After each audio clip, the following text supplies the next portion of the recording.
بسم اللہ الرحمن الرحیم۔ السلام علیکم ورحمۃ اللہ وبرکاتہ۔ ایک خدا کو ماننے والا فرعون۔ بہت ہی کم لوگوں کو یہ علم ہوگا کہ حضرت موسیٰ علیہ السلام کی پیدائش سے کوئی 80 برس پہلے ایک ایسا فرعون بھی ہو کر گزرا ہے جسے تاریخ انسانی کے پہلے موحد بادشاہ، نامور فلسفی اور انسان دوستی کے اولین علم بردار کی حیثیت حاصل ہے۔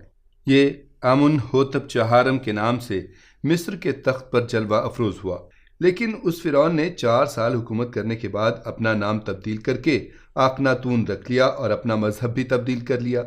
فرعون آخناتون کا تعلق مصر کے 18ویں حکمران خاندان سے تھا، جو تاریخ انسانی کے چند نامور ترین خاندانوں میں سے ایک ہے۔ انہوں نے مصر پر 250 سال حکومت کی اور یہی مصری تہذیب کے انتہائی عروج کے 250 سال تھے۔ کچھ لوگ آخناتون نامی اس فرعون کو حضرت یوسف علیہ السلام سے منسلک کر دیتے ہیں، جو ایک تاریخی غلطی ہے، کیونکہ حضرت یوسف علیہ السلام اور آخناتون کے ادوار میں بہت زیادہ فرق پایا جاتا ہے۔ اکثر مورخین اس بات پر متفق ہیں کہ حضرت یوسف علیہ السلام کا دور سن 2000 قبل مسیح سے 1600 قبل مسیح کے درمیان کا ہے۔ اس دور میں مصر پر حکمرانوں کا 12واں خاندان حکومت کر رہا تھا۔ مورخین کا ماننا ہے کہ حضرت یوسف علیہ السلام 12ویں خاندان کے بادشاہ سیسوٹرس دوم کے عہد میں مصر میں لائے گئے، لیکن آپ علیہ السلام نے سیسوٹرس سوئم کے دور میں عروج حاصل کیا۔ سیسوٹرس سوئم کا شمار مصر کے بڑے فاتحین اور قابل ترین حکمرانوں میں ہوتا ہے۔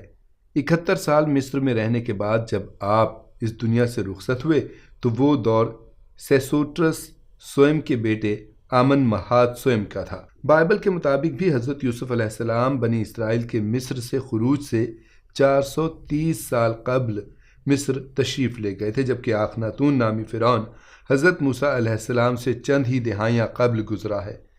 کہنے کو تو آخناتون نے محض 26-27 سال کی عمر پائی اور صرف 17 برس حکومت کی، لیکن اس کی شخصیت کو تاریخ عالم میں جو اہمیت حاصل ہے وہ دنیا کے چند ہی حکمرانوں کو نصیب ہو سکی ہے۔ آخناتون نے جب حکومت سنبھالی تو مصر دنیا کی سب سے بڑی پاپائیت کے پنجے میں گرفتار تھا۔ لاتعداد دیوی دیوتا مصریوں پر مسلط تھے اور ان کے پجاری تو اس قدر صاحب اقتدار تھے کہ فرعون وقت بھی کسی حالت میں ان سے ذرا بھی پرخاش مول لینے کو تیار نہ تھا۔ مصر اس دور کی سب سے بڑی طاقت تھا، اسی لیے دنیا کے ہر گوشے سے یہاں لڑکیاں، غلام اور کنیزیں لائی جاتیں۔ یہ لوگ اپنے ساتھ اپنے دیوی دیوتاؤں کو بھی لاتے۔ چنانچہ مصر اس وقت بت پرستی اور شرک کا سب سے بڑا مرکز تھا۔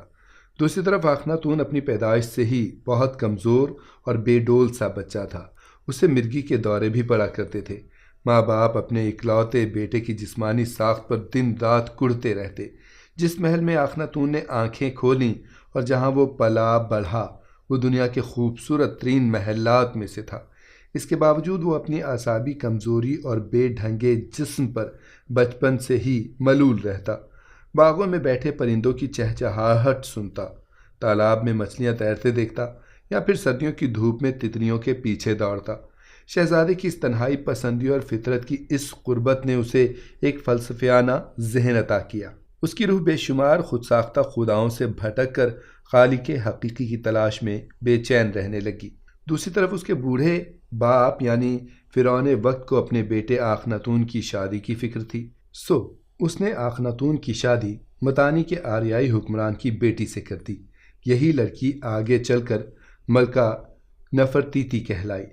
شہزادہ آخناتون جب 9 برس کا تھا تبھی اس کے باپ نے آخناتون کو اپنی جگہ فرعون نامزد کر دیا، لیکن آخناتون کو حکومت و بادشاہت میں کوئی خاص دلچسپی نہ تھی۔ وہ حسب معمول اپنا وقت باغات اور کھلی فضاؤں میں گزارا کرتا۔ شروعات میں تو انتظام حکومت پہلے اس کا باپ اور بعد میں اس کی ماں چلاتے رہے، لیکن 15 سال کی عمر کو پہنچ کر آخناتون نامی اس لڑکے نے ایک خاص فیصلہ کیا۔ اس نے بدمزاج اور نشہ اقتدار میں بدمست پجاریوں اور ان کے بتوں کو ٹھکراتے ہوئے صرف ایک خدا جس کا نام اس نے آتن رکھا تھا اس کی عبادت کرنے کا حکم جاری کیا۔ یہیں اس نے اپنا نام آمون ہوتب چہارم سے بدل کر آخناتون یعنی آتن کا بندہ رکھا۔ اس نے نہ صرف بتوں کو ٹھکرایا بلکہ اپنے خدا آتن کی کوئی مورتی یا تصویر بنانے کی اجازت بھی نہ دی۔ باقی سب تو ٹھیک تھا، لیکن مصریوں کو اپنے محبوب ترین دیوتا اوزائرس پر پابندی گوارا نہ تھی۔ یہ تاریخ میں پہلا موقع تھا جب مصریوں کے ہزاروں سال پرانے اس دیوتا اوزائرس کو چیلنج کیا گیا۔ بہت سے کاہنوں اور پجاریوں نے اعلانیہ بغاوتیں کیں، لیکن آخناتون کے قابل سپہ سالار ہورم ہب نے ان سب کے ہوش ٹھکانے لگا دیے۔ اخناتون کا اگلا بڑا فیصلہ دارالحکومت کی تبدیلی تھی۔ اس نے موجودہ قاہرہ سے کوئی 160 میل دور نئے دارالحکومت کی تعمیر کا حکم دے دیا۔ اس نئے شہر کا نام اس نے اپنے دیوتا کے نام پر اختاتن رکھا، جو آج تل العمارنہ کے نام سے مشہور ہے۔ 17 برس کی حکومت کے بعد اس کی صحت جواب دے گئی۔ اخناتون کے آخری ایام بڑے ہی المناک اور کرب انگیز تھے۔ اسے خود بھی یہ احساس تھا کہ وہ اپنے مشن میں ناکام رہا ہے۔ اخناتون اپنی تمام نوازشات کے باوجود عمرہ کا خلوص حاصل نہ کر سکا تھا، جبکہ مذہبی انقلاب کے باعث وہ پجاریوں اور عوام میں بھی خاصا غیر مقبول تھا۔ سیاسی اور عسکری لحاظ سے اس کا عہد مصر کے لیے نقصان دہ ثابت ہوا۔ اس نے تلوار اٹھا کر ایک کونے میں رکھ دی تھی۔ جب اس کے کمانڈر خطوط بھیج کر اس سے مدد اور کمک طلب کرتے تو یہ فرعون ان پر عمل کرنے کے بجائے حمد یا مناجات میں مصروف رہتا۔ اس نے اختاتن نامی شہر کی تعمیر کے وقت حلف اٹھایا تھا کہ وہ کبھی آتن کے مستقر سے باہر قدم نہیں رکھے گا۔ اخناتون نے یہ عہد مرتے دم تک نبھایا، چنانچہ نظم و نسق کی حالت اور اہلکاروں کی کارگزاری دیکھنے کے لیے اس نے کبھی دوسرے علاقوں کے دورے نہیں کیے۔ اسے اپنے ملکی حکومت کا بھی علم نہ تھا کہ وہ کیسے اور کیوں چل رہی ہے۔ اخناتون کی وفات کے بعد اس کا بسایا ہوا دارالحکومت بری طرح برباد کر دیا گیا۔ ہر دفتر اور مکان کی ایک ایک اینٹ اکھاڑ دی گئی۔ نئے مذہب کے جتنے بھی ظاہری آثار تھے ان سب کو مٹا دیا گیا۔ خاص طور پر اخناتون کے محلات اور مندروں کو ریزہ ریزہ کر دیا گیا۔ اخناتون کے بعد اس کا بیٹا توت عنخ آمن مصر کا نیا فرعون اور اس کی بیٹی اور سابقہ بیوی انخسنامون مصر کی ملکہ بنے۔ ان دونوں نے مصر سے اپنے باپ کے رائج کیے گئے دین کو تبدیل کر کے واپس بت پرستی اور شرک عام کر دیا۔